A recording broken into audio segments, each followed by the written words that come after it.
नमस्कार सांगने आज आउ गोटे शानदार ब्लॉग को आपण मानक स्वागत जहाँकि नई भितर आम आज आसलु कि माछ धरुले लोक आम देखा आसलु माछ धरनु धरा हम तो यहाँ देखिए लुणा नई सहित नई कनेक्ट अच्छी जहाँकि भी किसी लोक मैंने देसी माछ धरिकी चलुंट तो संपूर्ण वीडियो देखापी संपूर्ण वीडियो देखु ये चैनल रे तो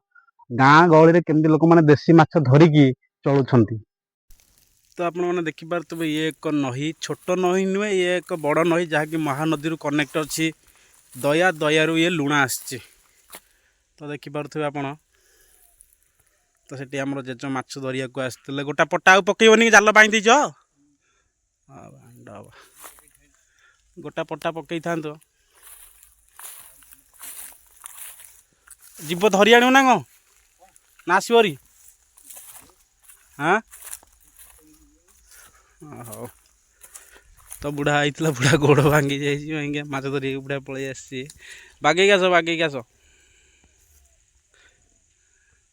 तो गोड़ हाथ भांगी जाए तमें कहीं आसिक बागेक आस देखिपार तो ये केमिति जो नई पानी आसो ये टोटाली फुल ए पानी आ ये जो लोक देखुना आम जेज माछ धरिया मास्टर जिते झड़ी वर्षा तोफान शीत वर्षा काकर राति कुकुआ जमी सब माछ जगी थाए आम जेज से सब माछ को जगी थाए तो देखिपार तो ये आम हजार हजार टଙ୍କା माछ धरिकी बिकिकी भी चलीचु हाँ ना आज धरिकी डुआ आसुन ये उठ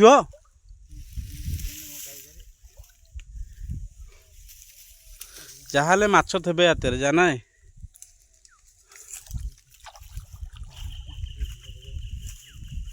सेठे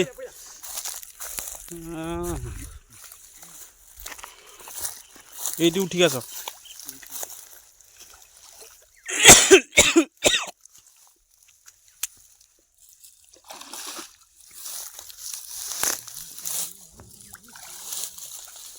आस हाथ गुड़ा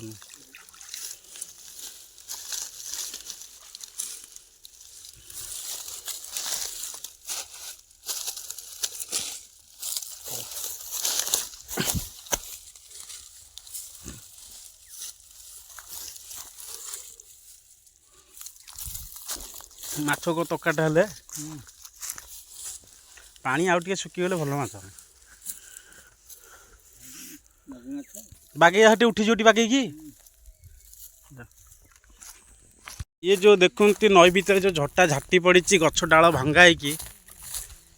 झाटी कहीं पड़ी झाटी पड़ा कारण यह कि जदि सब माछ आसिक ये ठूल हो ठूल है एपटू सेपटू दीपट बंद कर आ भितर जहाँ माछ थे समस्त पकड़ा मिनिमम माछ 2-4 किलो भाया बाहर बुझल तो।